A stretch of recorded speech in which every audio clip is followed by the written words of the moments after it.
This is my 2013 John Deere Gator RSX850I. It was doing pretty good. Bought it in the spring of the year, and it did pretty good for a while till it started getting rainy and wet, and then everything went downhill from there. And it's been nothing but problems ever since. So it's had a lot of electrical problems. The servo motor on the front went for the full drive. The ECM went out, and voltage regulators. It's just been steady, and just got it back out of the shop. And they claim that my radio's been doing it all. The memory on my radio's been draining the battery, and they said that when the drains the battery down and when the charging system kicks on, it melted my fuse block. They just put in a new fuse block right here, and they said to my radio, it was drawing the battery down and kicked that on or whatever, and makes the charging system charge so hard that it heats up and melts the fuse block. So if you run your battery low, and apparently according to what the dealer said, and John Deere backs them on it, we contacted John Deere and mentioned them what the dealer's telling me, and John Deere backs them on it and says, yep, that's how it works. So if you run your battery low on the Gator RSX, according to what they're telling me, it's going to melt your fuse box down or whatever. They're just blowing smoke up everybody's ass is what they're doing to cover their own crap. So, but needless to say, there won't be no more John Deere's in my future.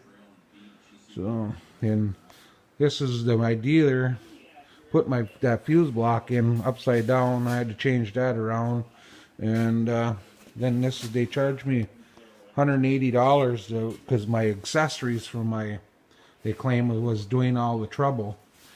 Was the radio, the memory. So they put this fuse block in here, right here. They put that fuse block off of my wire. This is my wire. They just tied it in here, put the fuse block, and plugged it in with a piece of shit connector, and charged me $185 for that, to do that. And then I didn't notice it's at the dealer, but I get it back, and if you notice, my battery ain't even tied down. I looked in the back. Here's my battery tied down. They never even put it back on. So that's got to go back. And yeah, like I said, I think people ought to beware a little bit what you're ending up with. If you're in the desert, I believe it's probably pretty good dry climate. But I'm up in Duluth, Minnesota, and we're a little wetter and swampy, and it's been nothing but grief. So that's all. Nobody seems to have much. There's a little bit on the internet about trouble with water, but a lot of guys are from down south, and a lot of desert, and they don't have the water issues. It doesn't sound like, but all their plugs are open on the backside.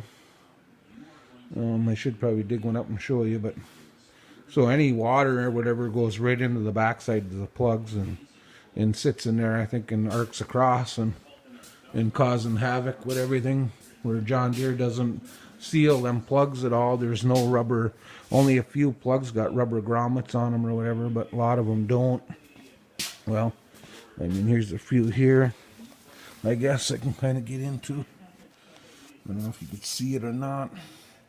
Let's see it. All the backs of the plugs are open there. So any water gets in there, it just sits. Especially if it plugs up like this, the water just sits in the top of these. Nothing. All these plugs are just real wide open. You can see the deal inside.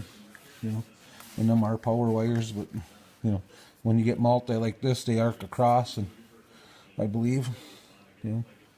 So, but yeah, and John Deere backs all this stuff and says that they're just, I don't know, just unbelievable what they're telling me. But so I don't know what else to say besides it's like I said, it's just been nothing but a nightmare, and it's been I owned it 7 months now, and it's spent over like 3.5 months total in that 7 months in the shop. So over half of my warranty's been sitting in the shop, and John Deere did extend my warranty when the ECM went out because it spent 5 weeks in the shop, and John Deere did extend my warranty for 1 month. But that's it. But otherwise, it's been, like I said, about 3.5 months. It's been in the shop total through the 7 months I've owned it. And it's all been electrical. So, but other than that, I think it's be good if a guy's in the warmer climate. But, all right, well, that's about it. Like I said, I feel sorry for anybody else that bought one that's living in the wet climate. But what do you do?